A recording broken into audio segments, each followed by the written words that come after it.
1998ஆம் ஆண்டு இதே நாள் கோவை நகரின் பல பகுதிகளில் அடுத்தடுத்து நிகழ்த்தப்பட்ட தொடர் குண்டுவெடிப்புகளில் 52 பேர் உயிரிழந்தனர்.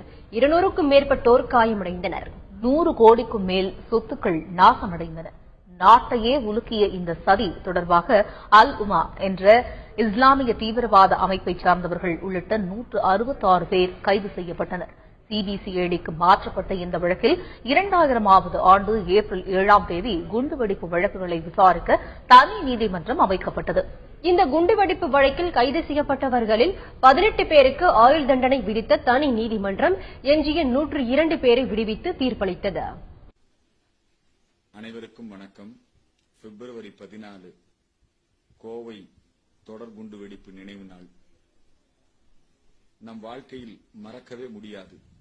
தென்னிந்தியாவின் மான்செஸ்டர் என்று அழைக்கப்பட்ட இந்த கொங்கு நாட்டை சிதைப்பதற்கு மும்பை குண்டுவெடிப்பை தொடர்ந்து தென்னிந்தியாவிலே பயங்கரவாதிகளாகிய நாங்கள் சாதித்து காட்டுவோம் என்று சொல்லி ஒரு அறிவிக்கப்படாத யுத்தத்தை நம்முடைய பாரத நாட்டின் மீது, தமிழ்நாட்டின் மீது, குறிப்பாக கோவையின் மீது ஒரு அறிவிக்கப்படாத ஒரு யுத்தத்தை நடத்தினார்கள்.